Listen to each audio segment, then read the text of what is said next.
जय श्री कृष्णा। राधे राधे। आइए जानते हैं पापंकुशा एकादशी व्रत कथा के बारे में और उसका क्या महत्व है।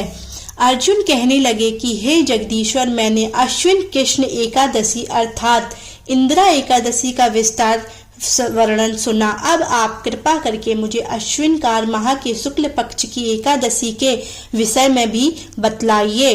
इस एकादशी का क्या नाम है, इस तथा इसके व्रत का क्या विधान है, इसका व्रत करने से किस फल की प्राप्ति होती है, कृपया यह सब विधान पूर्वक कहिए। भगवान श्री कृष्ण ने कहा, हे कुंती नंदन, अश्विन माह के शुक्ल पक्ष की एकादशी का नाम पापंकुशा एकादशी है। इसका व्रत करने से सभी पाप नष्ट हो जाते हैं तथा व्रत करने वाला अच्छे पुण्य का भागी होता है।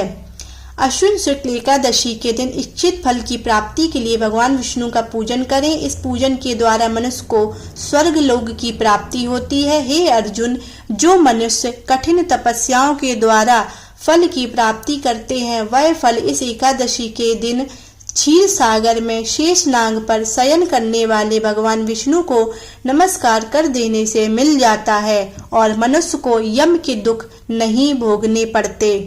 मनुष्य को पापों से बचने का दृढ़ संकल्प करना चाहिए। भगवान विष्णु का ध्यान स्मरण किसी भी रूप में सुखदायक और पापनाशक है, परंतु पापंकुशा एकादशी के दिन प्रभु का स्मरण कीर्तन सभी क्लेशों व पापों का शमन कर देता है। तथा एकादशी व्रत कथा। प्राचीन समय में विंध्य पर्वत पर क्रोधन नामक एक बहेलिया रहता था। वह बड़ा क्रूर था। उसका सारा जीवन हिंसा, लूटपाट, मद्यपान और गलत संगति पाप कर्मों में बीता। जब उसका अंतिम समय आया तब यमराज के दूत बहेलिये को लेने आए और यमदूत ने बहेलिये से कहा कि कल तुम्हारे जीवन का अंतिम दिन है, हम तुम्हें कल लेने आएंगे।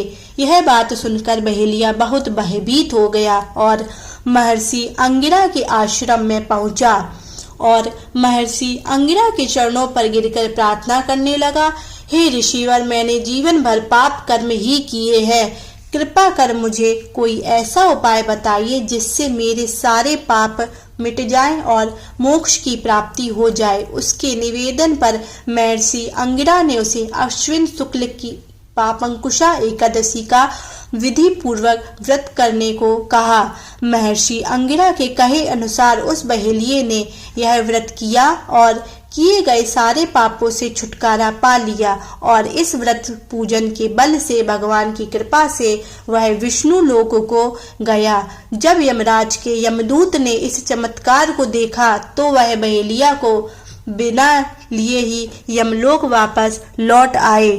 जय श्री हरि। था इसी प्रकार से श्री कृष्ण बोले, हे राजन, यदि अन्य कार्य के प्रसंग से भी मनुष्य एकमात्र एकादशी को उपवास करता है तो उसे कभी नम वासना नहीं प्राप्त होती है। जो पुरुष विष्णु भक्त होकर भगवान शिव को निग्न करता है वह भगवान विष्णु के लोक में स्थान नहीं पाता, उसे निश्चय ही नरक में गिरना पड़ता है। इसी प्रकार यदि कोई शैव या पशुपत होकर भगवान विष्णु की निंदा करता है तो वह घोर रौरव नरक में डालकर तब तक पकाया जाता है जब तक कि 14 इंद्रियों की आयु पूरी नहीं हो जाती। यह एकादशी स्वर्ग और मोक्ष प्रदान करने वाली, शरीर को निरोग बनाने वाली तथा सुंदर स्त्री, धन एवं मित्र देने वाली है। राजन, एकादशी को दिन में उपवास और रात्रि में जागरण करने से अनायास ही विष्णु धाम की प्राप्ति होती है।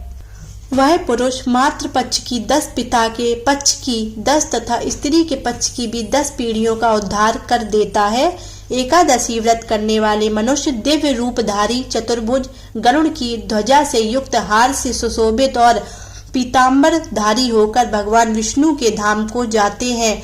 पापंकुशा व्रत करने मात्र से ही मानव सब पापों से मुक्त हो श्री हरि के लोक में जाता है और जो पुरुष स्वर्ण, तिल, भूमि, गौ, अन्न, जल, जूते और छाते का दान करता है वह कभी यमराज को नहीं देखता। नृप, श्रेष्ठ, दरिद्र पुरुष को भी चाहिए कि यह यथाशक्ति खानदान आदि क्रिया करके अपने प्रत्येक दिन को सफल बनावे।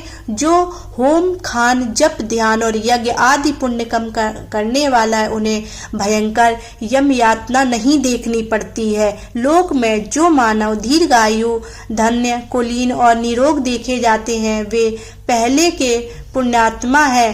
पुण्यकर्ता पुरुष ऐसे ही देखे जाते हैं। इस विषय में अधिक कहने से क्या लाभ? मनुष्य पाप से दुर्गति पड़ते हैं और धर्म से स्वर्ग में जाते हैं। राजन, तुमने मुझसे जो कुछ भी पूछा था उसके अनुसार पापंकुशा महात्म्य मैंने वर्णन किया। अब और क्या सुनना चाहते हो?